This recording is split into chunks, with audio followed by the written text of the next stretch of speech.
Good evening, everyone, again.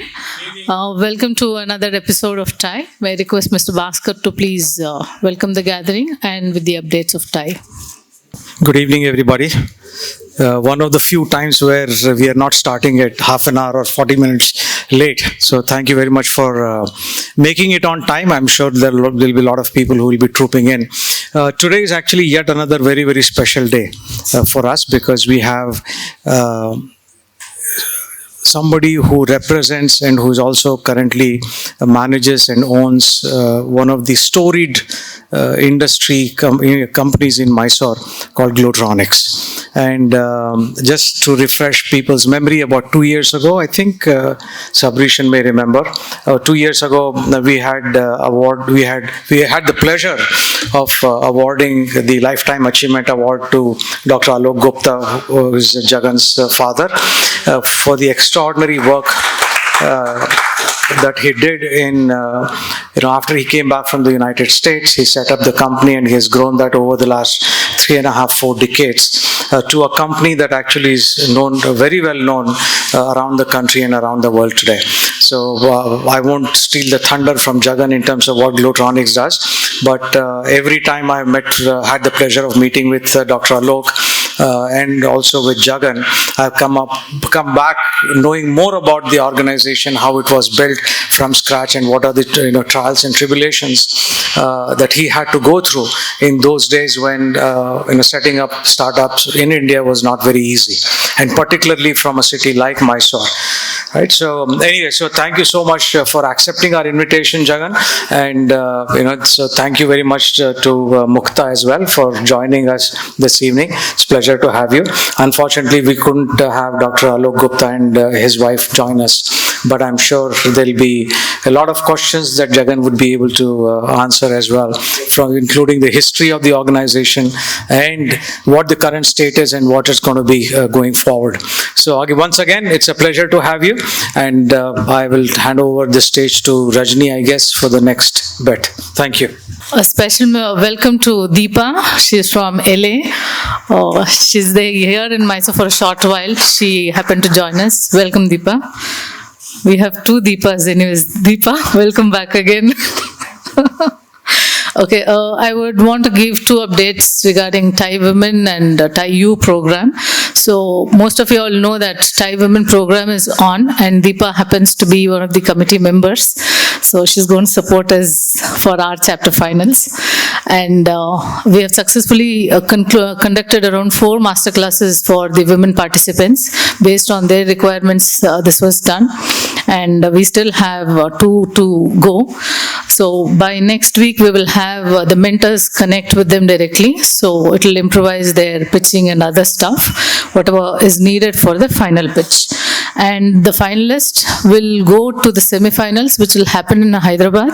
And this time, the model is a little different. They're going to have 2 one-on-one sessions with the founders, and there's going to be training sessions happen for the women. And then they're going to pitch for the final battle. And Mysore TiE Women Finals will happen on 28th of August. So request all to block your dates. Come cheer up our ladies, make the event a grand success. Second update is about TiE. We have got around 56 registrations across Mysore and Mandya colleges, university students basically. So we are going to have master classes for them from the global, and we are going to connect with the mentors one-on-one to them as well. So we will post the updates in the group, and any mentors who wish to mentor the student community, please come forward. These are the 2 updates. Now may I request Anand to please present the updates on monthly events, what's happening. Good evening, everyone. So just to give you a quick overview, I'm just going to take 5 minutes firstly. And this is just to share what is coming our way in the coming months, yeah? So I think till now it's always been a little bit of a surprise, right? What's the next program? When is it going to come? So we have aimed to streamline our events agenda, and the whole idea is to give you a flavor of what's to come in the next 3 to 6 months. Okay, so let me first start with what is the goal and what are some of the themes we have. So our goal is to conduct 18 to 20 relevant, high quality and engaging events per year. And I've specifically highlighted 3 words here: relevant, high quality and engaging. While the events committee makes every attempt to follow these 3 things, I think you will also have to give us that feedback to make sure we are aligned to this. Now, to talk of our themes, we have 7 themes, but before that, we all know these themes are aligned to our 5 pillars.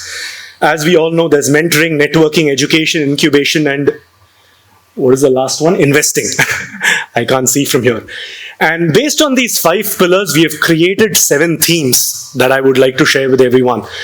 So we all know the Founder Series program. Today's one of our session today belongs to this theme. Then we plan to have open mic, which we had one where we invite associate members and student members to come and share their challenges. We have a Community Coffee Connect, which is a new program which brings people in an intimate and a smaller setting where people can engage better. We have Masterclass Knowledge Series, which we all know are learning sessions. And then we have Investor Series. We have women-centric programs and Fine Things, Fine Minds. So these are broadly the 7 themes around which we aim to conduct all these programs. And as you can see, there's also a frequency here, right? Once a quarter, once in 2 months, and so on.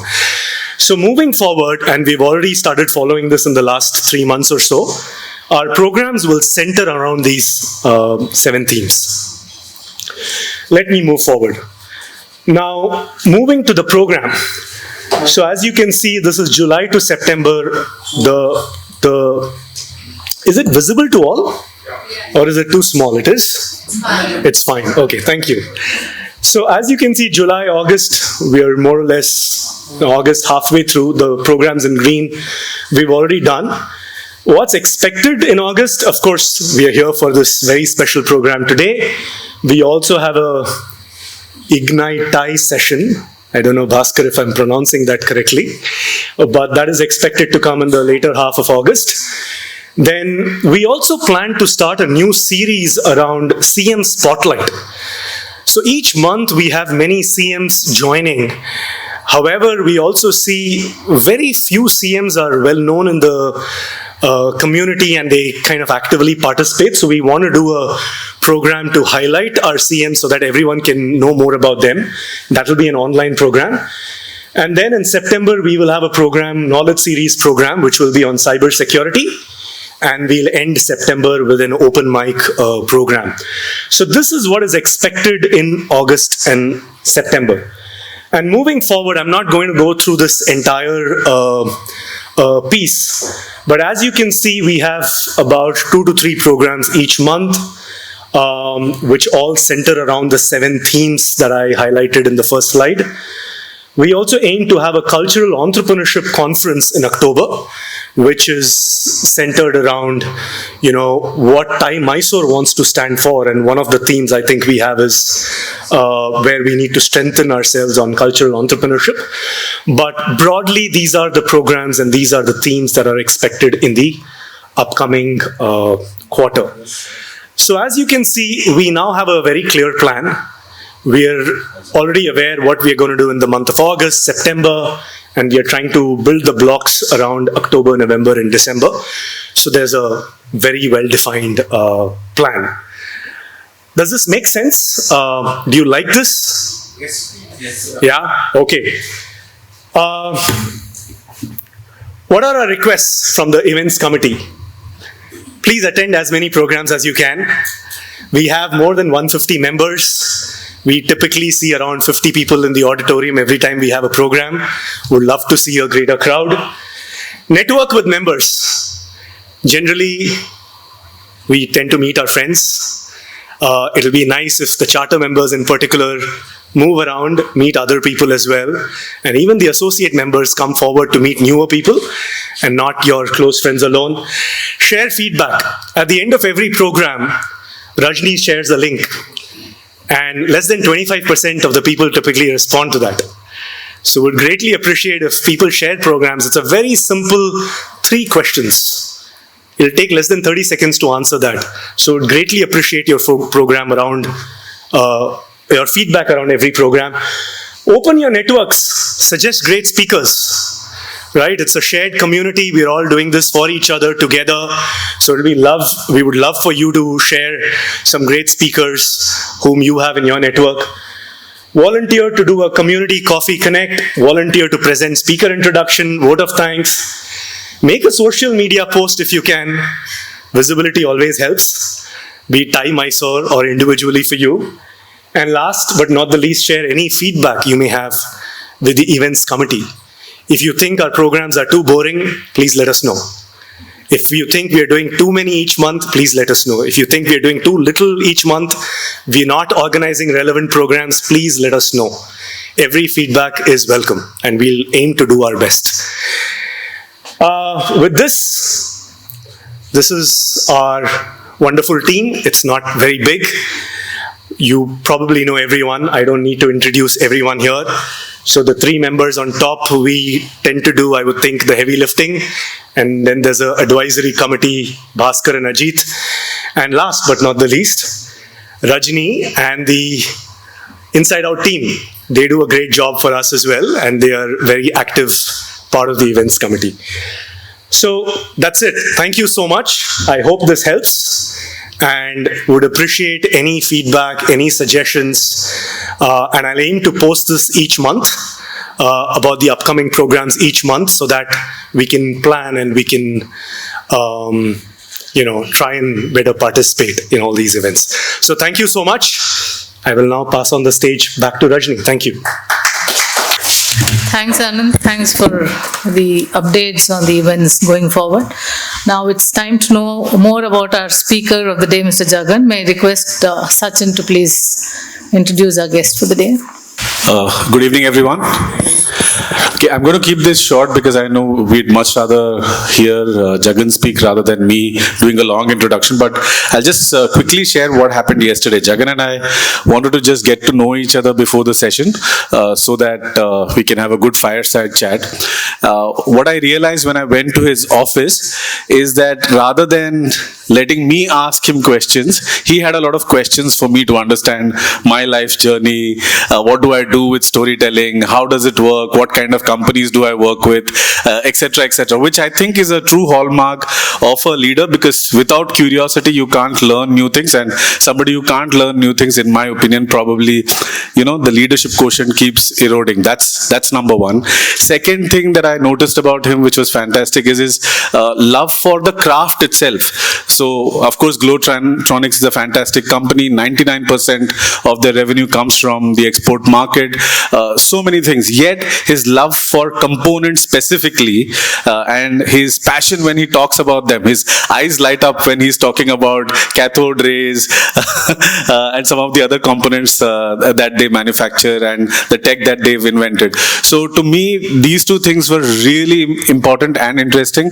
And, the way he's been able to pivot the company, create a fantastic business out of the medical equipments, medical components segment that they are into, and he's driving the company into its new era, into its future. So I think without further ado, I would like to welcome a mechanical engineer at heart, a tinkerer, an innovator. Put your hands together for Jagan Gupta.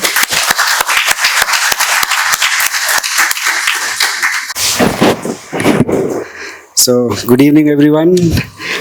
I would like to first of all thank the TiE team, Sachin, Mr. Sabreshan, for inviting me here this evening. I hope the program will not be too boring for you guys, but maybe end of the session you will get to know what we do. So let me just start off by asking two simple questions, which I don't really expect anybody to know the answers to. So, how many of you know of a company in Mysuru that manufactures, say, parts for cardiovascular? Oh, no, other than the person on the right side, Professor, you can't answer. Yes. Okay. Yes, you can't answer either. Yes. We had an industry visit. Okay. I think 2 years ago. Okay. At that time, we explain about all of the medical devices. Oh, okay. So please don't answer. Okay. And my next question was anybody who doesn't know what we are doing, but anyway, have seen a company that makes components or devices which go into satellites which are orbiting around the earth as I speak. Yes, anybody? And it's just 10 kilometers from this place. Yes, Cairns is one. Yes, that's true. So, okay. So, it's already up. So, for the people who don't know who I am, and a few people know me, the majority of you don't. So, I am Jagan Gupta, Managing Director of Glowtronics Private Limited. And to answer your question, the company I was talking about was Glowtronics. So, I would like to just start by a story as to how we started, how the thought process was, how did we end up in Mysore, what did we do for a period of time for the last 40 years, how did I come in to the family business, and what did I do to take it to the next step, and what is the future I see for Glowtronics. So, from the first slide, I would just like you to concentrate on the last part where it says 0. So, in the last 40 years, I'm proud to say that we have never lost a customer. So I think that's a very big feather in our cap, because if you look at 40 years ago, many companies started in Mysore, but if you look at it now, how many companies still survive? So I would say keeping steady growth in mind and customer focus, relationship focus, that is how we have had 0 customer losses. Okay. I would like to add by saying that my grandparents, J.C. Gupta and Bhagwanti Devi Gupta, during partition, they had an idea that they wanted to go to a place which is more safe, which is more quiet. So during 1947, during partition, when you guys have seen the movie where the train passes and stuff, so both my grandparents split up, right? So one headed somewhere else, and my grandmother came down to Ghaziabad in UP. So during that point of time, that it was a very difficult time, right? And hospitals were closed, the government was closed, it was pretty dangerous to go out and stuff like that. But at that point of time, my grandmother gave birth to my dad. So that is why I call it a partition baby, right? So it was difficult times. If I could just turn off the one of these lights, please. Yeah, so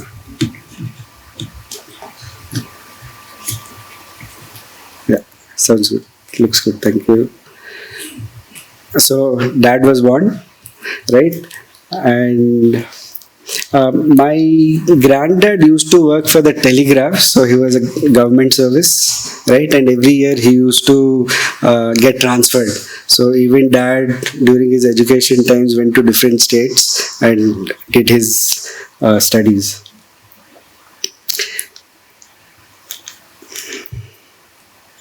Okay, so now coming back to after he was born, so dad did his engineering in Punjab Engineering College, right? And then after that he shifted to Pune and he worked for a company called as Philips. At that point of time, they used to manufacture filaments for the TV, for the bulbs. So, you remember the old bulb, right, with the filaments, the yellow incandescent filaments? So that is where he used to work. And then it was lucky for him that a few of his friends wanted to migrate to the US. So it was by fluke, as I've written down, that his friend said, okay, why don't you also apply to the embassy to see if you can go to the US? So neither he had the money nor the inclination to go to the US, but he applied. So 2 years later, he was selected. Right, the application came, he was selected. So he really didn't know if he wanted to go or not. So 2 years later, one of his friends decided not to go and handed over his ticket to my father, and dad at that time only bought $20. The rest of the money was paid by one of his friends who decided not to go to the US later. Of course, they were from a very wealthy family. So anyway, he had $108 in his pocket and he decided to go to the US. Right. Now, when going to the US, he didn't know anybody, he didn't have any friends, right? That's a long story.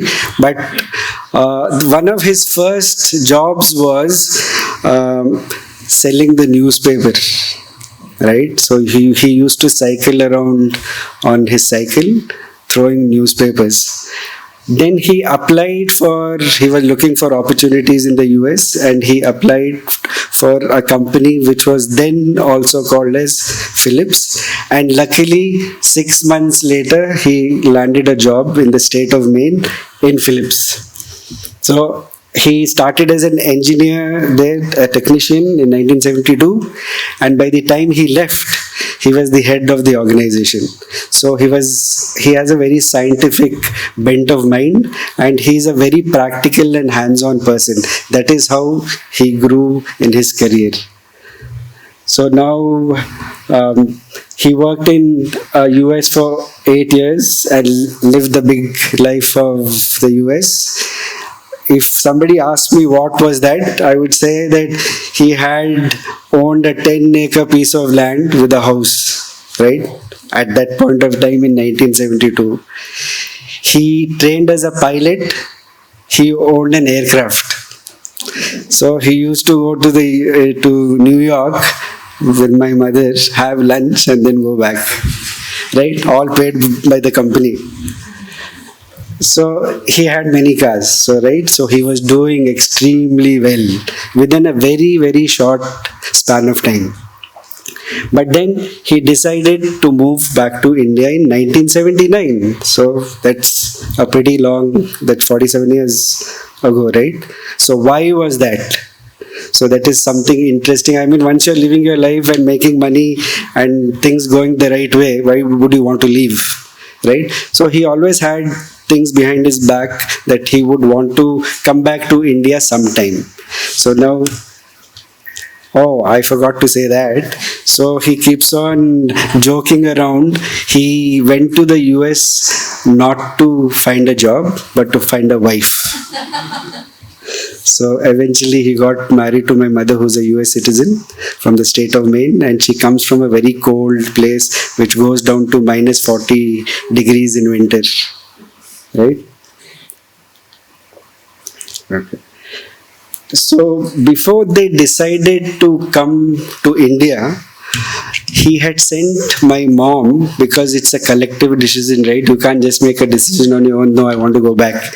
The family has to get involved. So he tried to convince my mother, saying, why don't you go to India by yourself? His parents were still in Delhi at that point of time, and find out how do you like the place. Will you adjust there?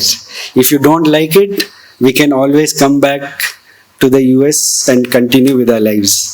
So he made a plan, a very elaborate plan for 4 months, sent my mother to India in the hottest of weathers, which is in March, to Delhi, from minus 40 to plus 40, right? And made her travel India. So from Delhi to Chennai to Mangalore to Bombay, and then spent a lot of time with my grandparents so that she could learn the culture, if she can adjust here being an American.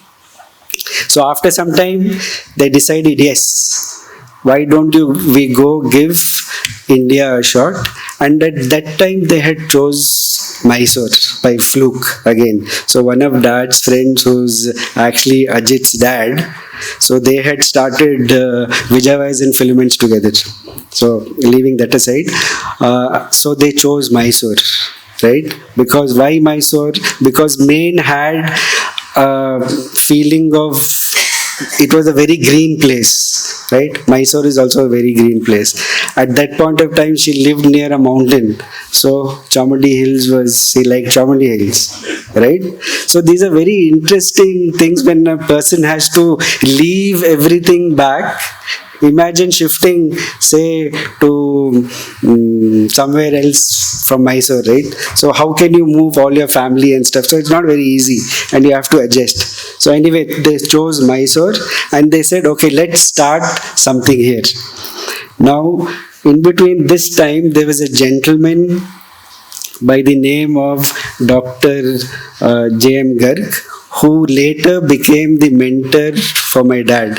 So he was an RSS pracharak gentleman, and he used to travel all the way to the US, catching hold of people who are technocrats, who are scientists, right, who are doing well in their life, and trying to understand how did they succeed in US, and why not you come back to India and do the same thing for the nation, right? So Dad went there in 1972, and he used to go there, I think, almost every year to meet Dad and meet a lot of other people over there to convince them to come back. Now, his point was, you can come back to India, but you should have certain principles in mind, right? So these are some of the principles that he learned, and I also and our family business follow that. So one thing was, if you're coming to India to make money, that's the wrong place right now to start, right? You can make enough money sitting in the US.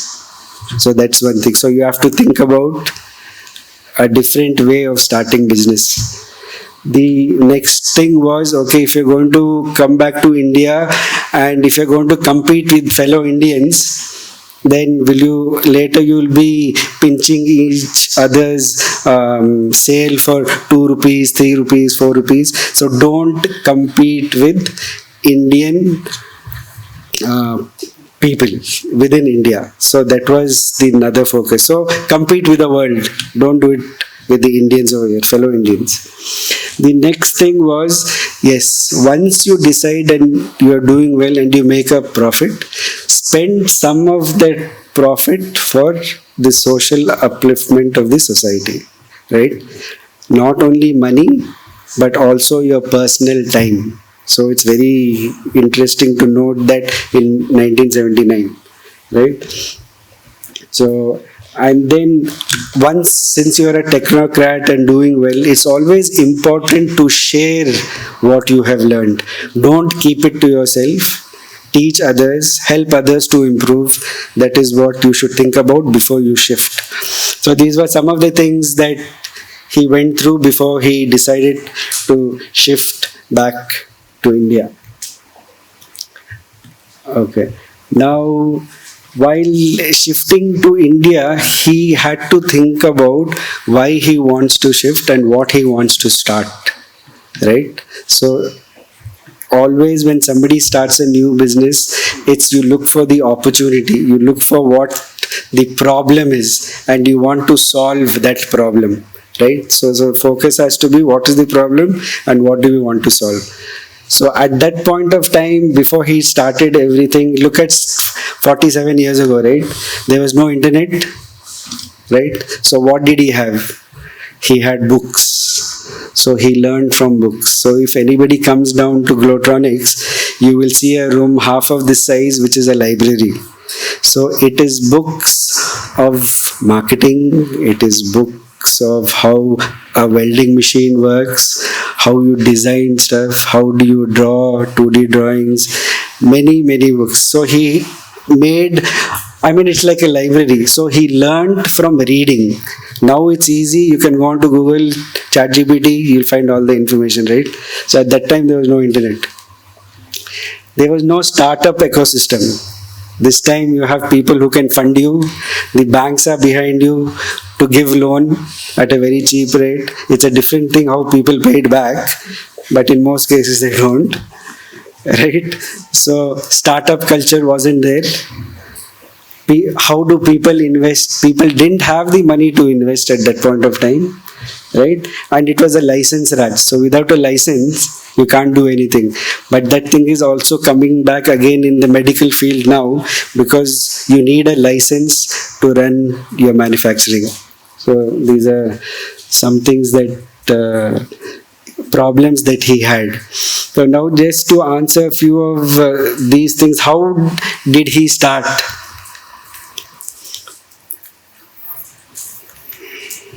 Okay. So when he had come here, he needed the money, right? So banks used to lend money at a very high cost. So you have to think of ways of paying it back. So it was interesting then when we were kids, when we used to go horse riding, my mother, my sister and myself. At that point of time, Dad was looking for people to invest. Being a new place, if you don't know someone, will you invest just overnight? No, right? So it was interesting while we were horse riding, my mom mentioned to my dad, there's these other group of people's parents who come, bring their kids for horse riding. Why don't you approach them? Right? So the next day, Dad went and approached them. They're the Wag family now. And they were so interested in his project, they said, okay, the next day, please bring your papers, we'll go through it. So literally 2 days later, he went with the papers and said that this is what money I need and things like that. And he got the money within 3 days from that group. So can you imagine going to a new place 3 days later, somebody is investing in a dream that you have. So it was very interesting to note that, see, that is how a startup started. That is how the funding came in, right? At that point of time, I think he had to invest 1 crore of rupees in 1979, which was a lot of money, right? So once he got the money, he started his dream. Right? So his dream was to identify a problem and to solve that problem. What was the problem? The problem was at that point of time, India was importing a lot of devices, components and stuff like that within the country. Right? So Make in India started not 5 years ago, it started 50 years ago. So think about that, right? So at that point of time, he wanted to work on import substitution. So somewhere along the line, earlier than this, he had started Vijayawires and Filaments with Ajit's dad, Mr. Pai, and they had separated in 1986 or something like that. And then Dad started Glowtronics. Just to give you the picture of that. And at that point of the time, Bharat Electronics, which is a government company, big DRDO, Defense Avionics, they're big in Bangalore, right? So they were trying to find companies that can help with import substitution. So they found Dad somewhere along the line and they came and said, would you be interested in setting this up for Bell? So he went for it and finally he started manufacturing heaters and cathodes for the old picture tubes. You have seen the black and white tubes, the color tubes like Onida, BBL, Sony and stuff, the old ones. So he started manufacturing those parts for Bell. Bell used to manufacture the small TVs, oscilloscopes for defense and avionics, but later bigger companies came in that had more money, and that's how we went into color tubes and things like that. it's very interesting to note that while he was here, he helped other companies to build different things out of very special material called as tungsten and molybdenum. So that's his forte. That's what he learned in Pune. That's what he learned in the US. So that became his strength, right? And he started working on products of making made out of these materials. So these are almost like rare earth sort of material, and it's not very easy to work with. These are called as bastard materials, sorry to use the word, because they're not easy to work with, right? So there are not many people. So while he helped the others, so by the time he started Glowtronics and ran it for a few years, there were 80 other entrepreneurs that he created in Mysore to make filaments made out of tungsten, and in Mysore became the capital of manufacturing tungsten and molybdenum parts. So in lighting, Mysore lamps and things like that, I mean, it's a big name. So it was very interesting that other companies came in and started this as well. So he shared his knowledge. So from a dream to reality, from reality to a legacy. So he signed the MOU with Bell, and then we kick-started. Okay.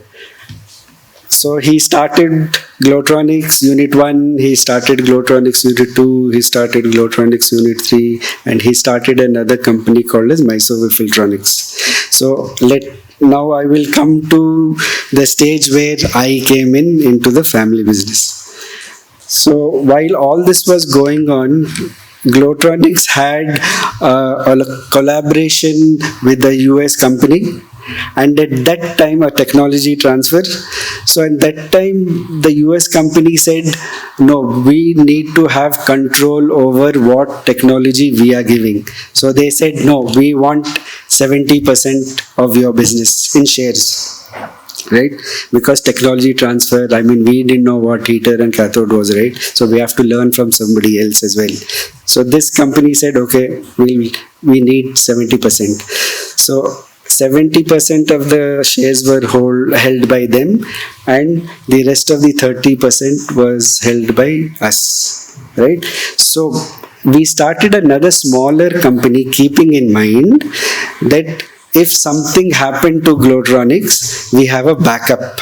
So at that point of time, we had already thought about, okay, Glowtronics, if it doesn't if it doesn't do well, this US guys will just buy it and sell it, right? So he had that, because he didn't have the money, he didn't have the majority.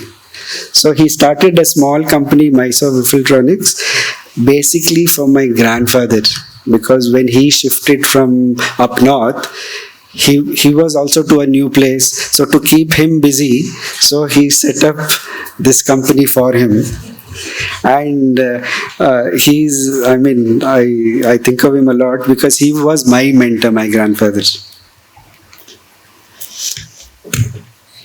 So after I finished my 12th, by that time I had applied for my green card and stuff like that, which I almost got. And then I think the journey had different routes for me. So I decided to go and do my engineering in UK. So I started off in JCE and then got into UK, right? And then during the way of studying in the Indian system and when you go out is very different, right? Over here is more of going through 20 years of the question paper, mugging and writing it, right? So the first semester was hell for me in UK. I didn't do very well, right? It was only after that I had to mentally change my way of thinking and how to study. Of course, with the help from a lot of my friends there. So in my semester break, I decided to go to to the US, New York, and do hands-on training. While I was a kid, just like any family member or family business, you always tend to go where your parents work, right? You try to learn what's happening. So in my case, since I was inclined in making things, tinkering things, I went into mechanical engineering. right? So while I was a kid, I used to go to the office, do carpentry work along with the carpenter, do machine building, and get my hands dirty. So in any case, I wanted to go to a place to see and get myself trained. So I went to New York, got myself trained over there with a company that was into defense and aerospace and making very, very high precision metal components. So I stayed at my sister's studio apartment in New York. I think it's maybe 1/3 of this size. I was sleeping on the floor. I know I'm too young to say all that, but anyway, it was fun, right? And got myself trained. And then after some time, when I worked in UK for a while, I think my parents started thinking that no, Jagan is going to settle down in UK. By the time I finished engineering, I had a pay packet of 60,000 pounds a year, right? Accommodation paid for and a car. So in 2003, that was a lot of money for a young engineer coming out. But I think Dad was saying, oh, I think either he's going to get spoiled or he's never going to come back. So he started thinking of ways in getting me back to India. So at that point of time, we traveled to France, I and Dad, after my engineering, and we were thinking of what I could do. So we saw a small plant over there manufacturing motors and gearboxes. So I learned the technology, got all the information, and decided to set that up back in Mysuru. So that is how I came back to Mysuru. And okay, so after I set it up at Glowtronics, which started doing very well, these parts and stuff like that, what I was missing was understanding how a business works. So since we had Glowtronics, which is a smaller unit, and we had only like 15 people working there, I decided, okay, why don't I go to a smaller unit, understand how a business works. So how does accounting work? How does marketing work? How does costing work? Right? So it was very important for me to understand how a business runs rather than just making production and things like that. So when I went to Glowtronics, yes, my my grandfather and one Mr. Vasu, who's still there with us even after 40 years. So they started training me in this field. More so my grandfather. So that's how I started off in Wifil. And I've shown you all the things what we did. One thing that changed in this thing is that I used to wait for doctors to give me an appointment to sell a product, right? So they used to tell me, okay, you can come at 7 o'clock in the morning and show us your product, and if they're interested, they would buy. So I started off as a medical device company. But the only problem was I used to meet them at 9 o'clock at night. So I used to wait the whole day, day after day after day, waiting for the doctor to give me an appointment where they had asked me to come 15 hours earlier. So I said, I don't think this is something for me, I can't do this. So I started looking at the export market. So that is when I started going to exhibitions, conferences, trying to meet customers, right? And that is where I started exporting a product that we had developed. And I'm happy to say that it is a 50x growth in the last 15 years. So I think Glowtronics is doing equally well as Glowtronics. And they always say, behind every man there is a woman, but I would like to rephrase it and say, beside every man there is a woman, and that is Mukta, my wife, keeping a tag on me all the time and making sure I do things properly. Later on, in 2021, I became the director of Glowtronics, and then in 2023, I became the managing director of Glowtronics. Now you have to see family business. You have a silver spoon, right? Of course, my parents didn't. So I had a silver spoon, I thought. So when I came back from UK, leaving a 60,000 pounds job, I started with a 10,000 rupees a month job. So, family business, they really don't want to give you all the free stuff too early. So it's taken me this long to come into the company and head it. So that is part of what family business is. Okay. Now, what is it that we do? So many of you might not know. So we do something called as core wires. These are wires that are used in cardiovascular, neuro, and other application. Now, just to give you an idea of what a 50 micron size is, your hair size is 80 microns, a strand of your hair, right? We are doing parts which is less than the size of your hair. You can't even see them with your naked eye.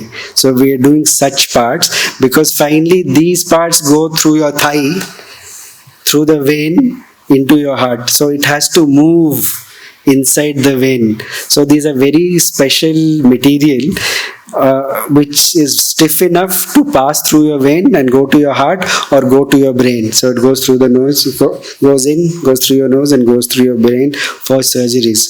So this is something that we do. Just as a joke, when, as I mentioned, that dad started his company with 1 crore of rupees in 1979. He joked saying that Jagan spent 3 crores on one machine in 2017. So you can see that he created that kind of a comfort thing within Glowtronics so that we could spend that kind of money on new products. And I'm happy to say that we make products which nobody else in India makes. So we do not have any competition in India.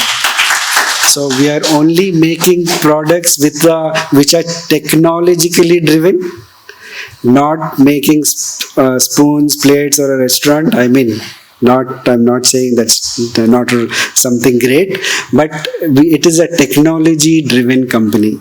So we don't really want to make a run-of-the-mill stuff. Technology-driven companies take time for a product to come out. Any new product is anywhere between 5 to 7 years of starting, manufacturing, designing, prototyping. So it's 7 years is not a short term, it's a pretty long. So people might just get fed up and say, yeah, I might make something which can give me money overnight, right? So these are some of the things that we do. I'll go detail into it when I show you some photographs of what they look like. Okay, where do these parts go? So some of these parts goes mostly into the medical. So when I came into Glowtronics, we were 98% non-medical. So we were mostly in hardcore mechanical areas. And I'm happy to say last 5 years, it is now 98% medical.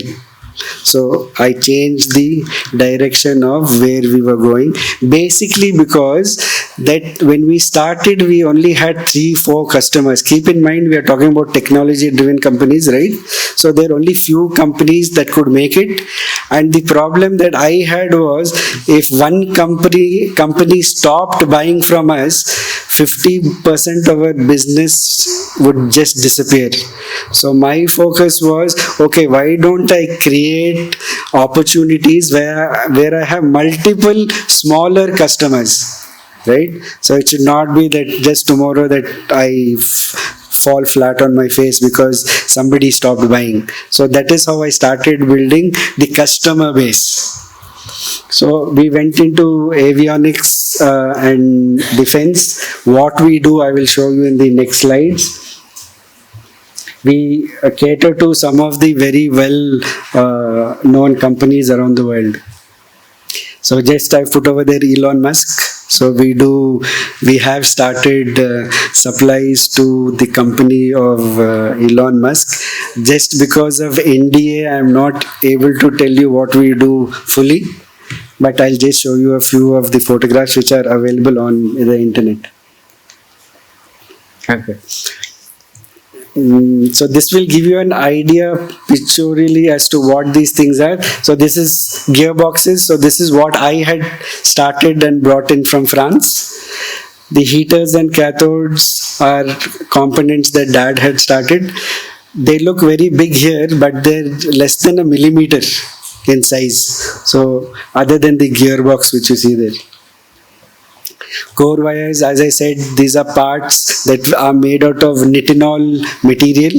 So these are shape memory materials that are as stiff or more stiff than stainless steel. But once you bend them and release them, it's like a rubber band. It comes back to its original position. So this is something that I had started. So as you can see the picture at the back, so I had invested on a 3 crore machine. Now we have 8 of such machines. And interesting thing is, since we're technology driven, our return on investment is very quick. So I would like to mention that it's now been, I think 30 or 35 years, we have stopped borrowing. So anything that we have done so far is all homegrown with the profits that we made. So that is the reason we grow slowly, right? So we grow maybe 5%, 10% year on year, not 50%. Once you have the money, maybe you can. But since we don't have that kind of money and we focus more on technology, things take time. But we work on projects which are very quick in return. As a policy, we make components which are low to medium volume. The reason being that if the volumes are too high and run of the mill, Chinese can come in, right? They're very good in making millions of parts a day. But we do as low as 5 pieces a year to maybe 500,000 parts a month. Even one of these products that we sell for 10 lakhs of rupees a piece, and that is this size, right? So technology involved, that is where profitabilities are very high. We don't concentrate on sales, we concentrate on the bottom line, which is the profit. Of course, these are other things in the medical line we do for endoscopy, laparoscopy, urology, and things like that. This is a new area again. So this is called as PTFE, polytetrafluoroethylene tubing. So anybody who goes to the hospital, what is the first thing that the nurse does other than checking your temperature and... Sorry? Ram, please don't answer. So Ram knows about it. No, not really. What they give you your drips, right? So it's, most of you might not know or not paid attention because we are half dead when we are at the hospital. So a needle is put into your vein, right? And over the needle is a very thin tube. I don't think people have noticed that. So when they put it in, the needle is removed and what is left is a tube. So that is how all the medicines, delivery systems are put through that tube. So India is the largest manufacturers of IV cannula in the world. They make like 600 million pieces a week or something like that. And that particular tube is imported in the country. Can you believe it? This is a use and throw sort of a system, and still India doesn't have a setup of making these tubes. And we have companies like DispoSafe and big companies making millions of dollars, but they have not been able to develop this tube. So I'm happy to say that after 7 years of R&D, we have now started making these tubes for IV cannulas. And we don't have, again, no competition. The volumes are huge. In this particular case, the most expensive part of an IV cannula, which costs say 20 bucks a piece, 16 rupees is this tube. Right? So the volumes are big. It is something that we are thinking about if we really want to focus a lot on. So that's something. So we make some things for the spine, orthoscopy, and this is resonance technology, which is not even here in India. So what is resonance? Resonance is basically frequency. So in frequency, over here, cell to cell, things change. So these are things which have not yet come into India. We have made some patents and things like that on it. Dispenser cathodes, these are used for laser lamps, these are used for flash lamps, like he just had the photograph which he just clipped with a flash. So these are used in highways where the license plate is taken, so there's a flash, you have seen, or how fast the car is going. So these are high frequency flash lamps which cost a bomb. So each one might cost maybe 6-7 lakhs a piece, which is I would say maybe 100 times the size, smaller than the tube that you just see here. So these are parts which go into that. There are parts which go into defense, parts of dispenser. So you have seen the helmet.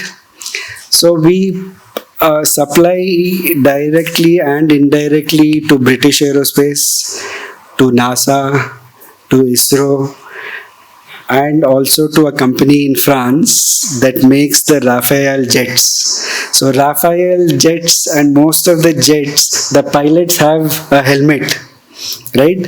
And in that helmet there's a very special screen, and we make part of that screen for Rafale and other fighter jets that are made around the world. Dispenser cathodes, which you see right on the bottom left or right side. So those are parts that we have started to manufacture for Elon Musk. Again, all these products are on relationship marketing. So it is not that we have 50 people marketing our product. That is why you don't know the name of Glowtronics, because we don't do marketing like that. So we do marketing on relationship building, word of mouth, and that is how we have, it has been excellent for us, and that's how we have grown. So word of mouth to Elon Musk's company, and they came, a 10-member team came here, looked at our facility. And one thing with R&D is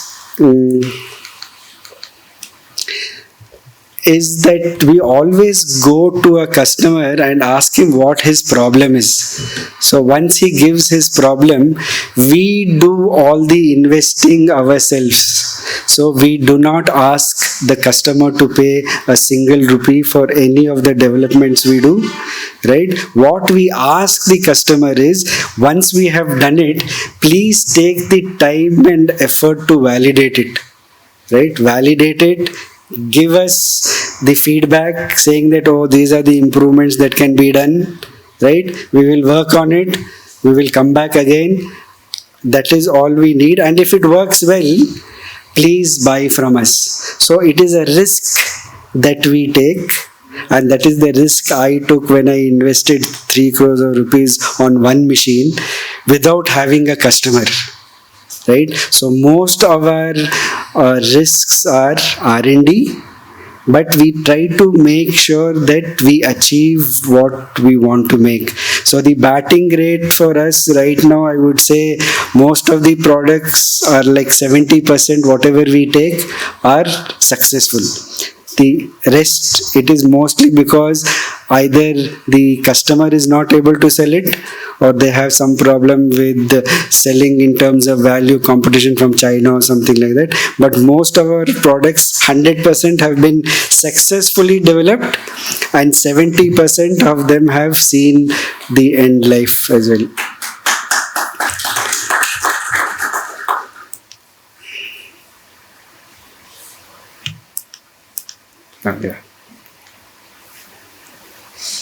Okay. Now, what is the opportunity ahead for Glowtronics? So now, as you can see over there, we have an opportunity of say 300, 400, 500 crores of opportunity that we see right now, that is today. It looks very exciting and stuff, but it is not that easy. So for every product like what we will be doing with Elon Musk's company, it's like $1 million business a week. Right? So we have just only got the first order for 2 parts, which is 3 crores of rupees. So say $300,000 or something like that. Right? So it's going to take a while. But the interesting thing is the customer is interested. They have been coming here. They have been asking us, okay, whatever have you have invested before they came here, they are willing to pay for that. So the customer, once they see what we are doing and it is genuine, they're willing to pay for it.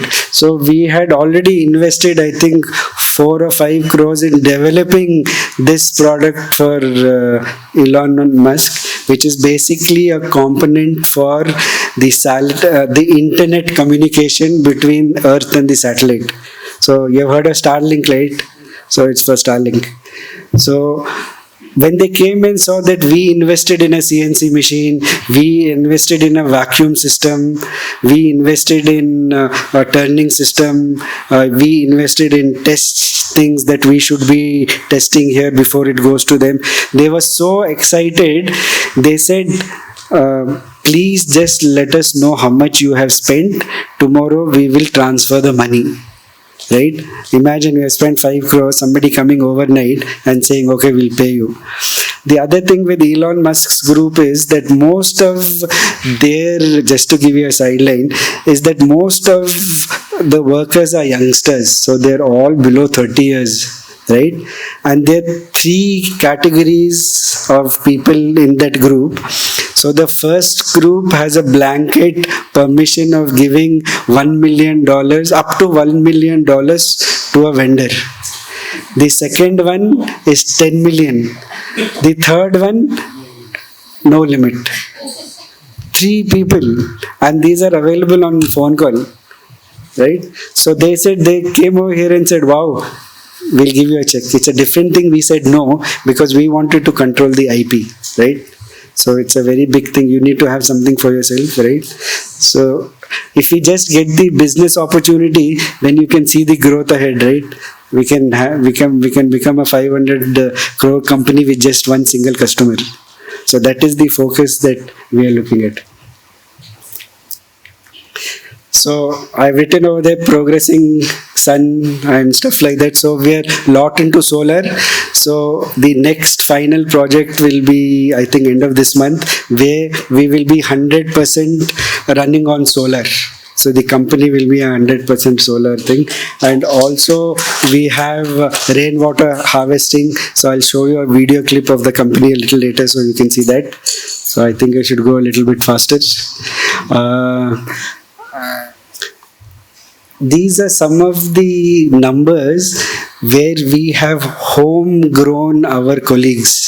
So we have made them go to university, finishing their ITI or diploma or 10th. So these are people who have completed, and we have been instrumental in helping them complete their education. So this is not a small number. So that is what we have been doing. Okay, some of the quick things that we do in Glowtronics is 21% of the company 21% of the profit that the company makes is shared between all our colleagues, right? So right from the person who cuts the grass to the director level, right? All of them, 21% of the profits are shared with them. 12% of the profits are worked on social upliftment of the society, right? We do other things for our colleagues. We do in CSR, we do almost 2 crores of rupees every year on CSR. So some of you who are intelligent who are sitting here will know what our profit line is, right? That's supposed to be 2%. Anyway, so these are some of the things that we help our colleagues, because it is because of them that we are here today. So one is creating wealth for yourself. The other one is creating wealth for yourself and the people around you. So that is a focus that we have, and that we have been doing it for quite some time. I would say we are one of the first companies, like from 1995 we have been doing this profit sharing. So not many companies do that. Okay, this is something I don't think there are many students here, or are there any students? So what we look for in people, so very basic stuff. The most important thing is you should have common sense, which is very uncommon, right? And the other thing is you have to train your eyes that if something doesn't look good, that means there is a problem with that. Right? So if you, as you walk around, you say the roads are bad, right? So you know that there's a problem, but do something about it, right? So you need to keep your eyes open. That trains you a lot. So anyway, I don't want to go much into that. As I said, we do give back a lot to the society from the company, and also we have our own charitable trust started after the name of my great grandparents, Hari and Murari. So that is, we do a lot of social work, and mostly now from the family sort of side, we are concentrating on mentally challenged kids as well as the elderly.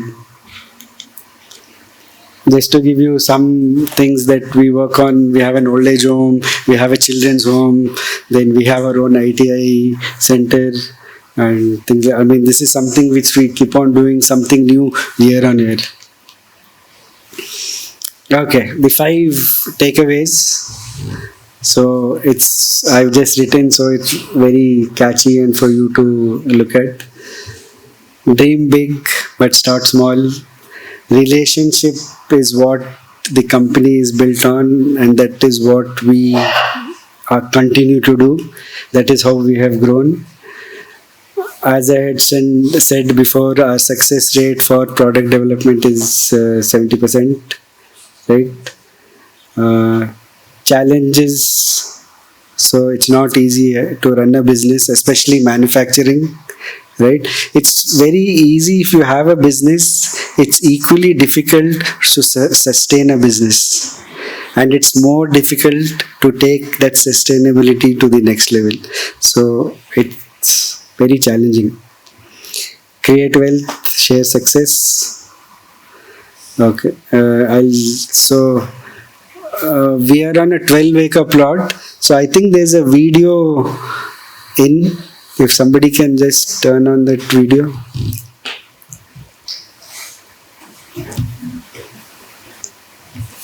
It's there in the pen drive. I'll just show you a snapshot of the company.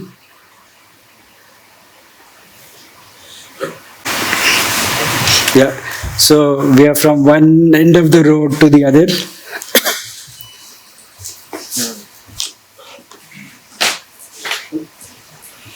Did I do something? Sure.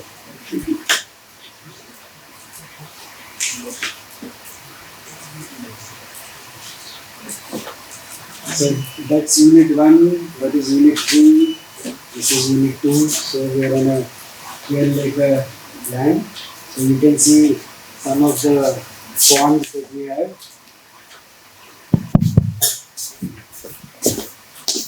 Sorry. So this is from the drone shot.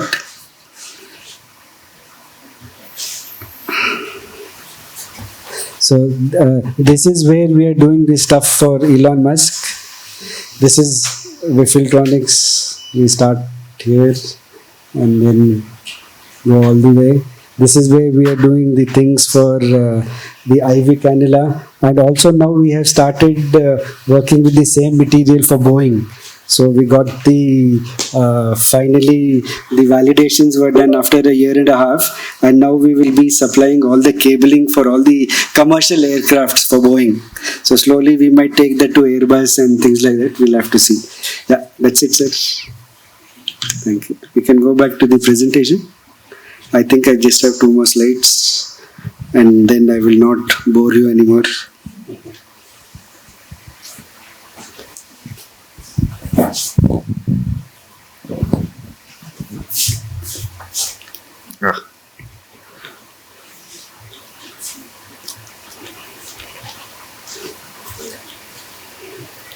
No, not, is it?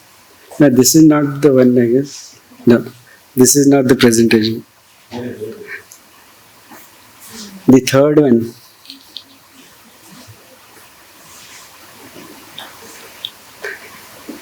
So just to let you know, we are a family-run company. So dad, myself, Anjali, Mukta. So Anjali and Mukta run Glowtronics. Now I run Glowtronics. The next generation is too young, so I don't know if they will join the business.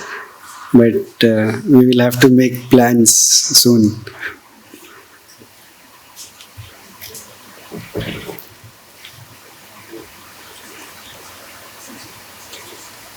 Yeah, okay.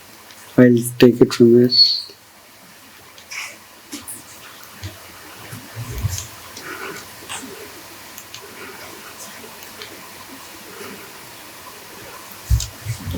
Down arrow. Go ahead. Yeah, down arrow. Okay. Or do you have to turn it the other way around? Okay. Yeah. So the final message, if your journey creates only wealth for you, it is a business. If it creates wealth, opportunity, and a better future for others, it becomes a legacy. So we are building one generation at a time. So I'm the second generation. Hopefully we'll have the third generation whenever they decide to come. Yeah, that's it. Thank you.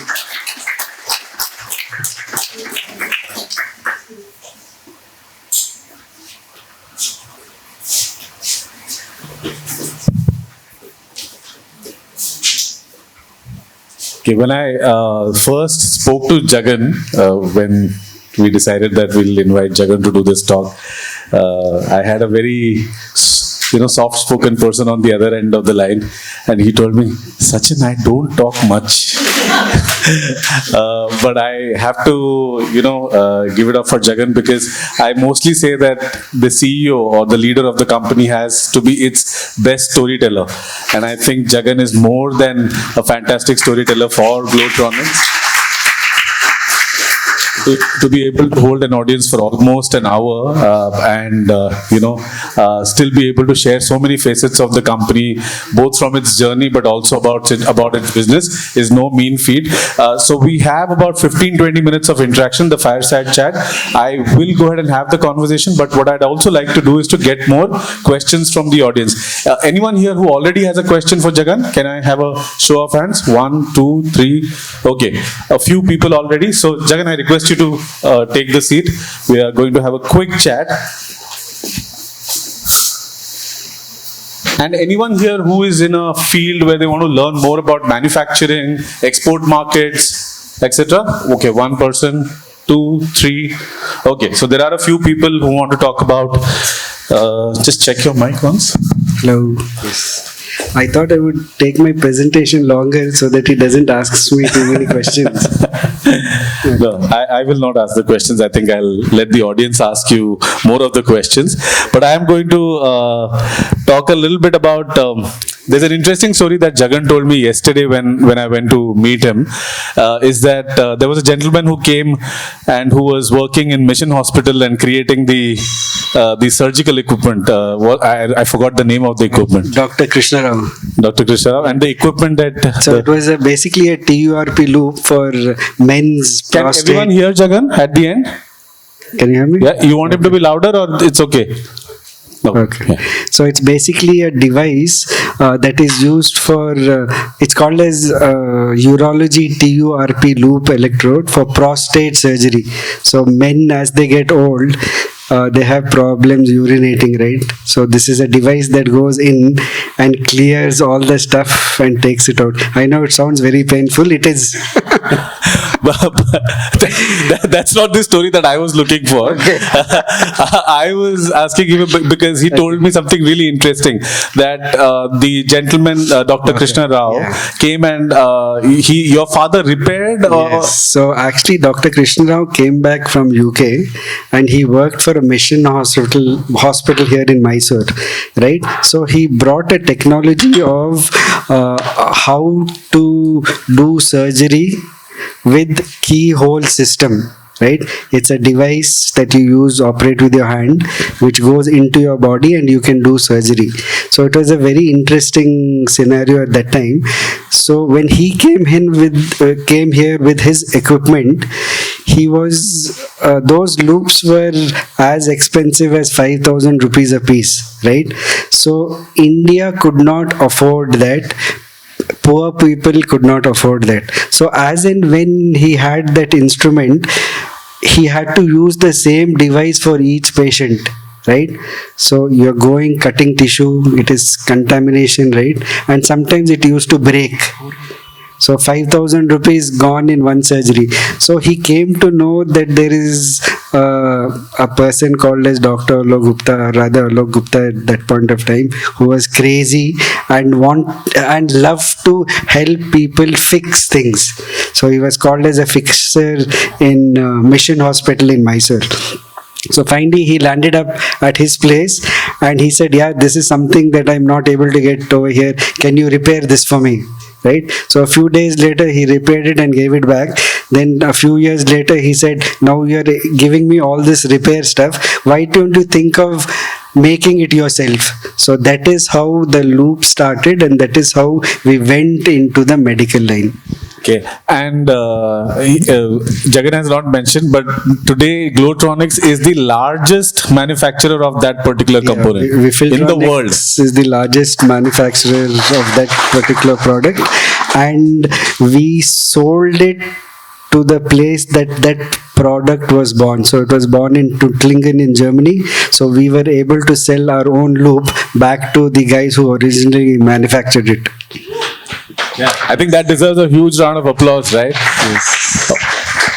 Glowtronics is probably one of the rare companies which does not talk about competing even with a Vietnam or some of the other countries which are doing really well in manufacturing. Yesterday, Jagan told me specifically that they only compete with the United States, Germany, Japan, and that's US, Germany and Japan. So some of the best in class components, technology. So that is the kind of stuff that is happening in Mysuru, and I think we probably have his mother to thank for it, because if Mysuru weather was not conducive, she probably wouldn't have asked her husband to settle down here, and this company would have been built somewhere else. So a big round of applause for Mamta ji, right? Yes, Mamta. And now 10 years ago she said, no, Mysuru is getting too crowded, she wants to shift from here. Boondocks in the jungle. So we found a place in the jungle. Okay. Yes. Do we have mics in the audience? Okay, cool. Can I have a show of hands of anyone who has a question for Jagan? Okay. Yes, I'll pass. We'll start off with the lady first.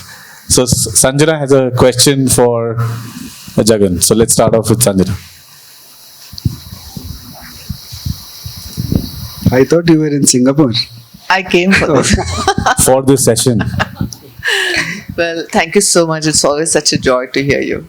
And all that you were saying, our visit through TiE Mysuru, TiECon Day 3 program is when I got to know of Glowtronics first.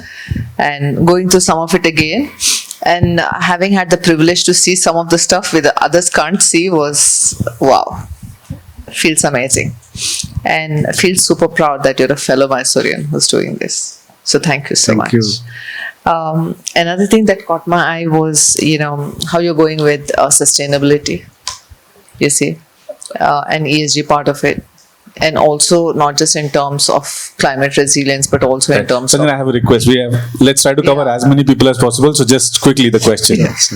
So my question is in terms of manufacturing. Yeah. I'm very keen to bring sports tech manufacturing to Mysore. And I think anything to do with manufacturing requires lazy people because they have more patience and time. But then also, given the way the world is moving these days, they don't have 7 years or 5 years to build something. So that's my only challenge. How do I go about that? See, in our case, why we take that long is because we are building our own technology. So if the technology is available, or if there's a technology transfer which is out there, it is easier to get it in and do it faster. So we focus on R&D. That is why we are taking time. But I think these days for making a new product, it shouldn't take that long. Usually, if I have to copy something, which we don't do, we just take some ideas and try to make it better. I think we do it within a year and a half. Yeah. So I think challenges of sports is a big thing for manufacturing. But if there's something that we can help or do for you guys, it'll be great. I don't mind looking at it. Thank you. Yes. Right. You already have the mic with you. Okay. All right. Please introduce yourself and one question, directly the question. All right. Hey Jagan, Bhuvan here.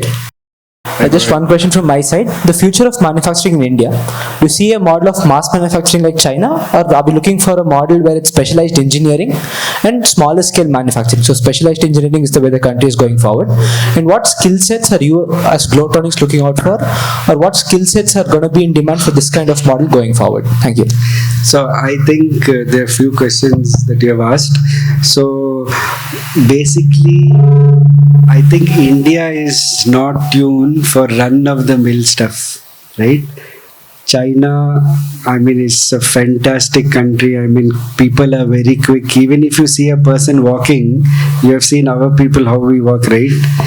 They literally run during even normal. So I don't think we can compete with China in a lot of things, especially run-of-the-mill, millions of products a day. So your point is right. We have to concentrate on mostly small to medium volumes, and the skill set for that, for our industry, which I lack as entrepreneur, is that I don't have a scientific bend of mind, right? So I would encourage the youngsters to have that kind of ability to learn, to read, like physics and stuff like that. So AI is not much in manufacturing for a production run system. It is more a system driven system.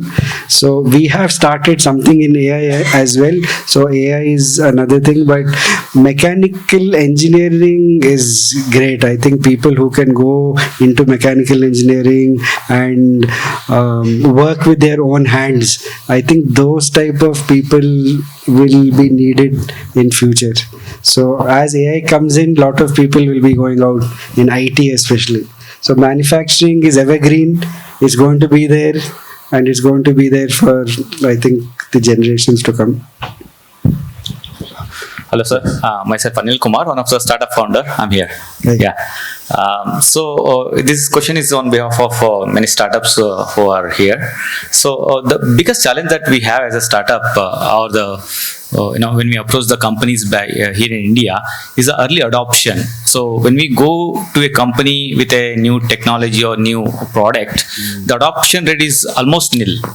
That's the biggest challenge almost every startup here are facing. So directly put you a question like, as a Glowtronics, will you be the first adopter for anything that comes on your way as part of your business profile? As I said, Glowtronics is built like that because we are doing which nobody else is doing in India, right? So we always want to do things which are different and which will take us at least next 10-15 years ahead. So we work with the product and product lines where it's new. As I said in one slide, we are working on technologies where India doesn't have it as well. So it's only in the States and in Europe, the resonance things. So there were some things that we had done earlier where we were too new into the market, like we used to manufacture windmills, right? And I'm talking about maybe 20 years ago, or maybe even longer. So we were too new, so we never went into that field. So that is some challenges all startups will have. we will have to go into areas where the customer is interested and that he has a problem with. So you have to focus more on what the customer problem is and to find that solution for them. That is Thank you, what sir. I would say. Sir, myself Vishwas. I just have one question, sir. These days, XYZ companies are going public. Having this much of potential, why Glowtronics hasn't gone public so far? Is there any plans to go public coming days? Yes, a lot of people have asked me that, and there are a lot of companies that have already come to us asking why don't you go into the stock exchange and stuff, like along with Keynes and Excel and few people like that. I think at this point of time, see, when you're a family-run company, you would want to keep it together as long as you can. Even SpaceX people came, they said, whenever you want to sell, please sell it to us. So I'll just leave it at that. But it's not something we are looking at it right now. But it's a very big option. I mean, people are very successful in doing that. So we don't want to do that right now. Okay. Can I request the mic to be passed on to slightly to the front of the room?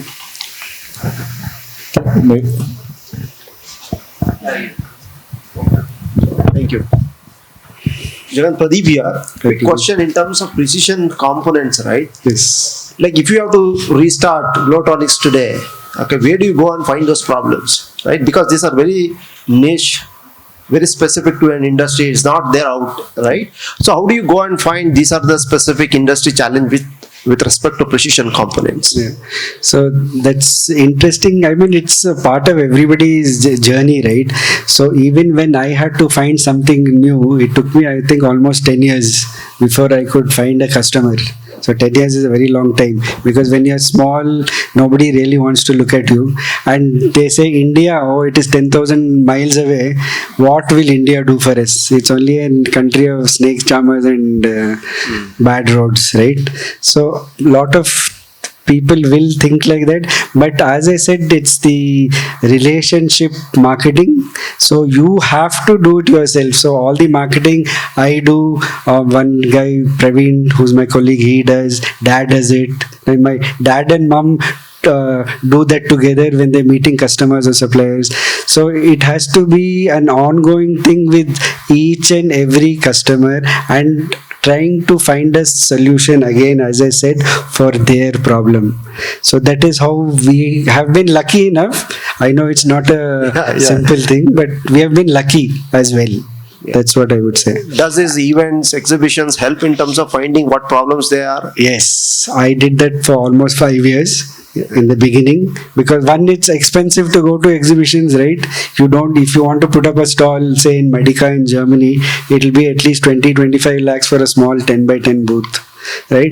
So first thing, that is best thing to do is go and visit, take the ticket, walk around, and people are willing to speak to you. They're not there just to market their product.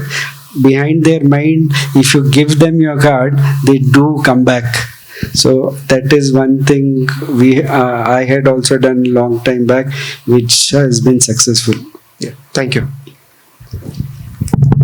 Hi, Jagan. Hi.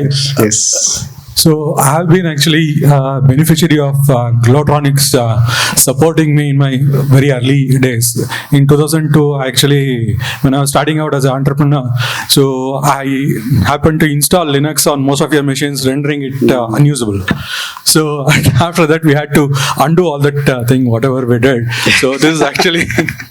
So thanks a lot for that, for your parents and etc. Yes. But my question is, there are only few companies in India who are as technically capable as you.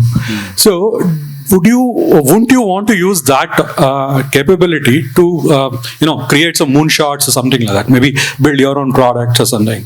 Why only limit yourself at components? Yeah. So no, actually we do components and finished devices. The other thing, that while I was trying to develop the business when I came in, I was always scared of not having a customer and starting something on my own, right? It's easy to make a product. It's difficult to sell.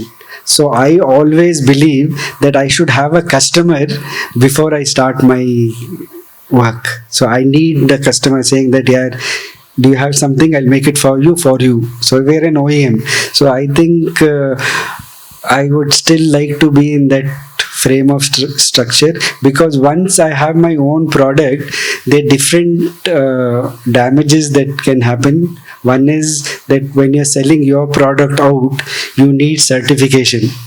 Each country has its certification. Europe has CE marking, US has FDA, Australia has TGA, India has the CDSCO, right? It costs a lot of money for you to get a certification for one product.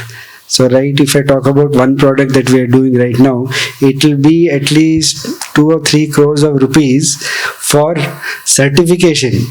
Right, and then you need somebody over there to validate your product. Somebody has to sit down in Germany to see how we are doing with respect to quality and stuff. That is one.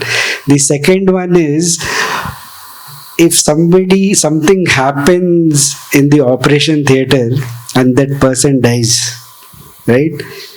Somebody will put a case. I will have to shut Glowtronics, sell it, and pay for that lawyer. So that is something I didn't want to do. That's dangerous, right? I mean, look at, if somebody sues me, there's millions of dollars, right? So I'm not comfortable doing that. The third thing is that even if I want to make a finished device, I would always like to go with a person in between, because he knows the market. Right? I can make it say for $10 a piece. He will sell it say for $500 a piece. That's good. I won't fight with him, because he's taking all the risk. He's taking all the liabilities. Right? Marketing costs are high. So all those liabilities, it's on him, not on me. But saying that all our products are very stringent, it has to go through a lot of testing, a lot of validation. That's why it takes us 4 or 5 years before a product is safe for use. So that's why I've stayed away from it. And we're in a good situation, right? End of the day, profitability. You want to sleep at night, right? So I'm comfortable in that area. That's it. Yeah. Before we take the next set of questions, a question linked to the answer that you just gave, Jagan. You were talking about how you invest in R&D for so many years and so much money. Of course, I understand that you probably have a customer who will eventually validate it. But how do you arrive at the decision of making that kind of an investment on a component, because it's still risky, even if you have a customer, because you are putting in all the money.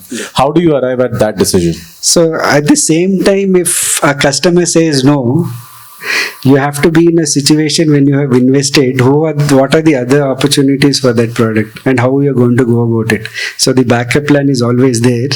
So that's what I would say. We'll take Anand's question and then. Hi Jagan, Hi. Thanks for sharing, great story.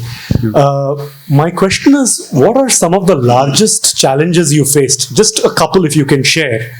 And how did you overcome? And this room is full of entrepreneurs and business leaders. What can we learn from the way you handle these challenges? So I would say like investment, right? So being a smaller company, of course now we are growing rapidly. Investment with respect to say R&D. Now, okay, could you please repeat your question so that I'm focused on it? What are a couple of your largest challenges you faced in the last 10, 20 years? Yeah. And how did you overcome it? Okay. And what can we learn from your story? It's a fantastic story. Loved what you shared. But I'm trying to get some meat that I can learn from your journey. Yeah. So one of the biggest challenges is again on investment and on people joining us. So we don't have the weakness that I find in our company right now is we don't have people who are in the scientific bent of mind, right? We have hired PhDs and things like that in the past, but they are more towards writing a report or making a presentation somewhere else or publishing papers. So we need people who can experiment with something today say that, okay, this failed, do the next experiment the next day. So that is something that we don't find, which is a big challenge. That is why we have tried to inculcate and grow a homegrown team. So we are about, I would say, 6 or 7 of us who concentrate more on experimenting. Right, tinkering, right. So like for example, when I'm doing something, I do a lot of patent search, because we are doing things where nobody else is doing. So first of all, you don't know where to get the information other than patent. So once you have the patent, you have to go around the patent. So you're trying to improve the product without copying it. Right, so that's a very big challenge that we face today, and hopefully I think in the next few years we will try to address this sort of a challenge within the company. The other thing is on investment, because we don't borrow, right? Some of the company says, "Arey yaar, you should be getting this kind of an equipment and you should spend this kind of money on it." We always say, "No, I think let's stay away from it. We'll try and build that machine for 1/10 of the cost." So in some of the cases here, where it was a simple thing of measuring a wire, which is a straight taper, right? That machine cost, I think, about $100,000 just for measuring the tolerances, which is like 10-20 microns, right? We could not afford that kind of money upfront. So what we said is, okay, this seems to be a good business that we can work with the customer. Let's try and see if we can make that machine ourselves. So that is how R&D came in, and we built that machine for, I think, 6 lakhs. So where is a crore of rupees and where is 6 lakhs? So that kind of challenges we have had, but we have tried to overcome that by doing something like this. So, all right, Jagan, here, this is Bhaskar. My question is kind of related to what we do here in TiE.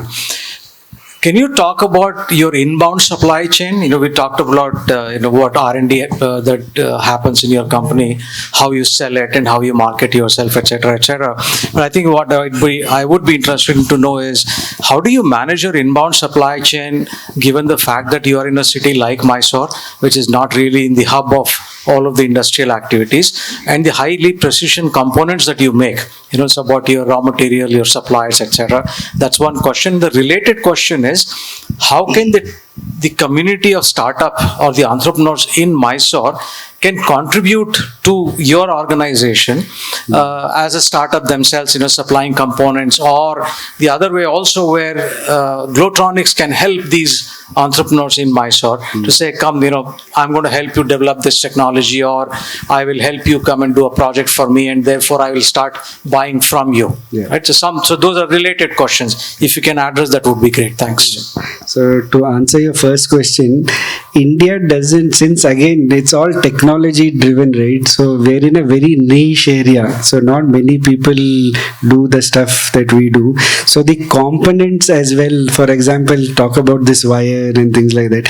India doesn't manufacture. India doesn't have the capability of manufacturing even those high tensile material wires. Now, if you look at steel is a big thing in India, right? All construction stuff, mota things people can make. When you talk about precision, strength, temperatures, nobody is able to do it. So in our case, most, I would say 90% or 94% of the raw material is imported either from Europe, a bit from China, because they have learned the technology of how to do it, and mostly the US.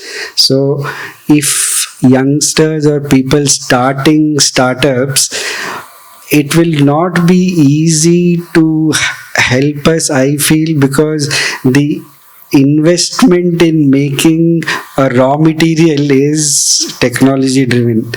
So it might be very expensive to even make that simple type of wire. Now, just to give you an idea, like tungsten was maybe 15,000 rupees a kilo 5 years ago. Now it is 1.5 lakh rupees a kilo. right? Now, if you want to make that, you need to have ore within India. And China is blessed with everything. So 98% of the world's ore is in China, right? Now, yes, as Dad had mentioned last time when he was here a few years ago, he did mention if there are any challenges that the startup is having, we are more than happy. We have a lot of land, we have buildings. Please come in, tinker with whatever you want, anything that we can help you with. He has offered blindly that he will help you and train you and give his ideas to make the reality of your dreams come true. So please come forward with whatever you like, and we will definitely see how we can support that. And we will definitely give you a place to start whatever you want to start. Okay, we'll make this the. I think I have earned the right to ask him a question.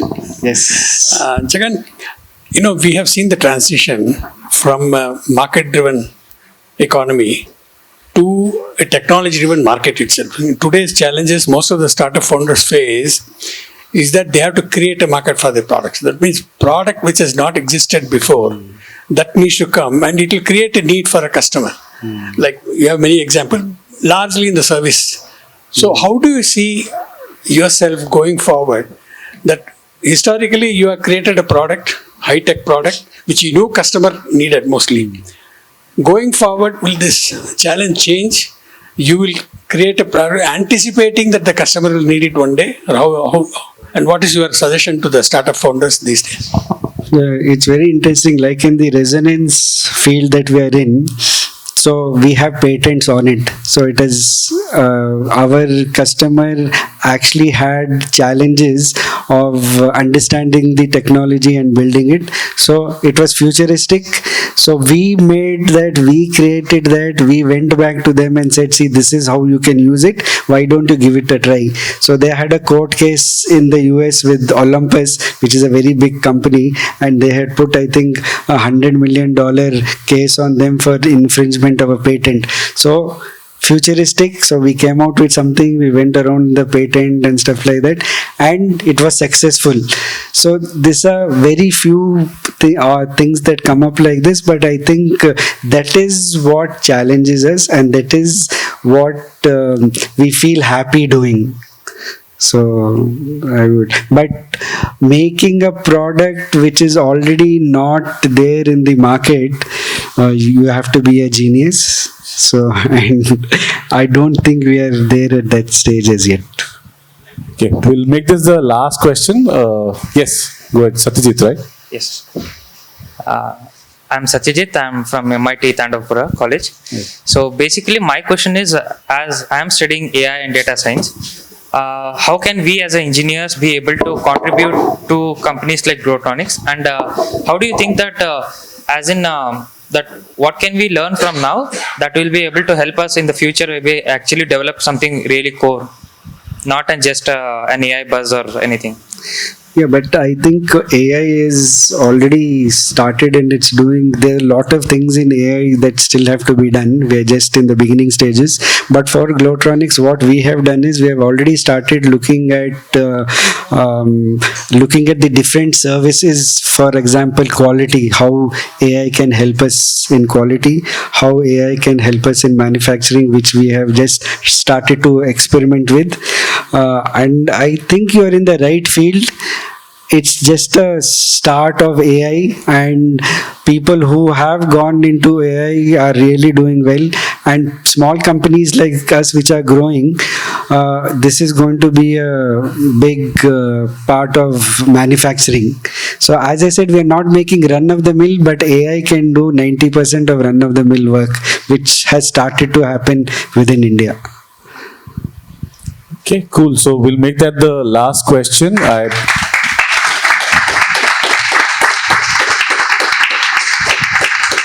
I'm sure Jagan is going to stay around for a bit. So if anyone else has any questions, he can network with them for a while over dinner. And I think Glowtronics is a fantastic, true blue Mysore story, which deserves a lot more recognition and spotlight. So I think a big round of applause for Glowtronics. For Dr. Jagan Gupta for what Jagan is being able to do. And next time when Elon Musk comes to Mysore to meet you, Jagan, you take him to Mailari Dosa, and if he likes it, he'll give them $10 million. Right? So with that, thanks a lot, everyone, and I'll hand it over. Yes, of course. Of course, after a session at TiE. Okay, all right, cool. For $10 million. Okay, cool, fantastic. Back to Ranjini, and thanks a lot, Jagan, for being such a fantastic speaker, storyteller, and you enthralled us all. And I'm sure we are all leaving back with a lot more ideas and stuff that we can do for our own businesses and life. Thanks a lot. Thank you so much. And if anybody is interested in coming and seeing what we do, I'll be more than happy to show you around. Thank you.